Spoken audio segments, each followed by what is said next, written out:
This is our first book ever.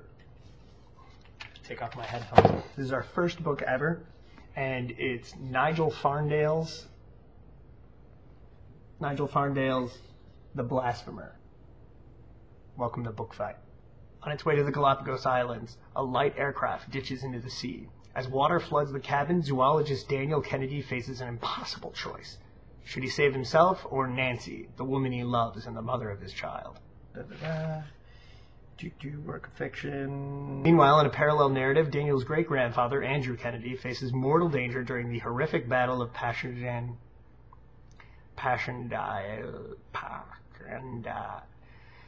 A horrific battle. But what does the unraveling truth about life and death of Andrew have to do with Daniel? As secrets are disclosed, Daniel must confront the miraculous, despite his atheism.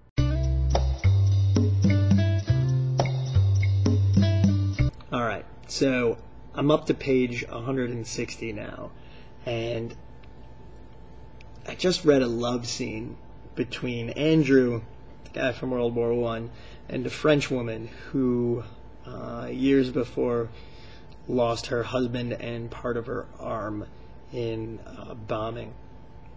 So they've been falling in love. There's been this like chemistry, even though they don't speak each other's languages, and they finally consummate it. Sort of. This is a love scene. When he tugs at her camisole, she raises her arm and her stump above her head to help him, revealing an attenuated web of black hairs under her armpits.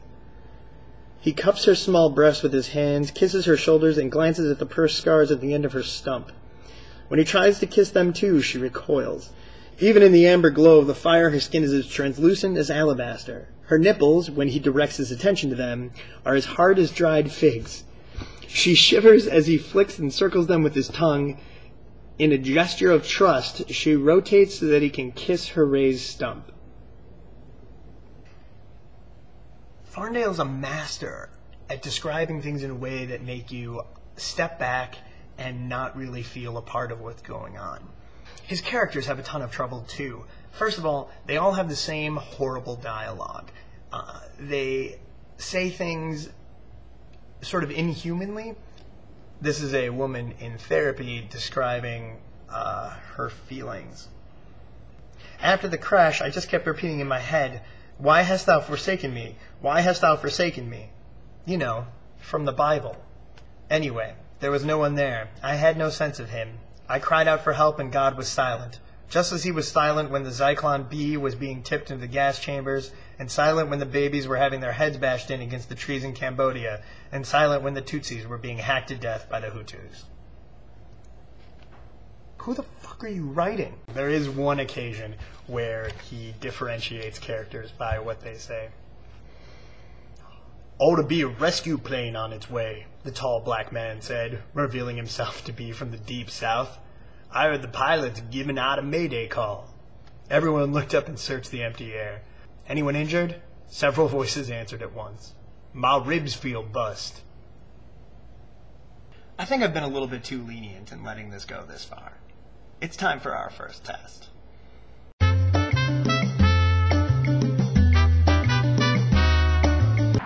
Now, a good chunk of The Blasphemer is set in the trenches of World War I. Unfortunately, I don't have any trenches, and I don't know a hell of a lot about World War I.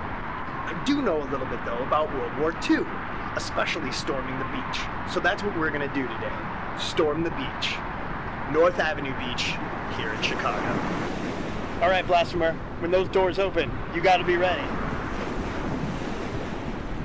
Good. Shit just got real.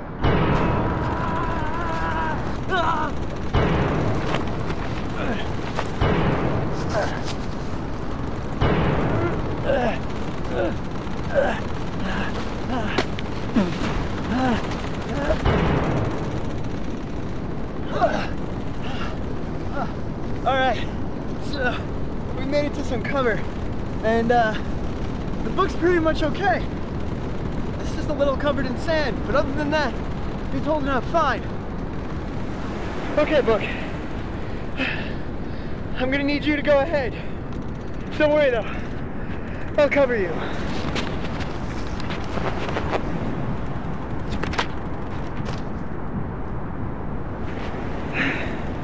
War is hell. Alright, so the book has proven to be remarkably durable, but we're not done yet. No World War II scenario is complete without a grenade.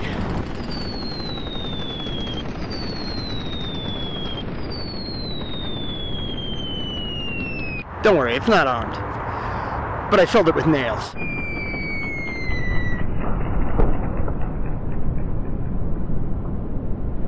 Oh God.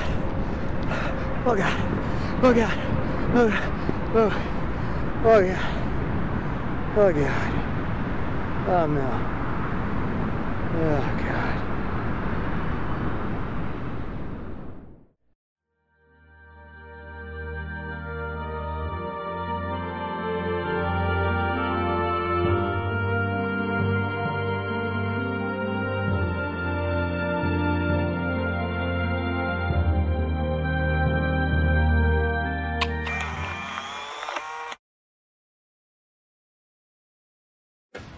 BookFyte.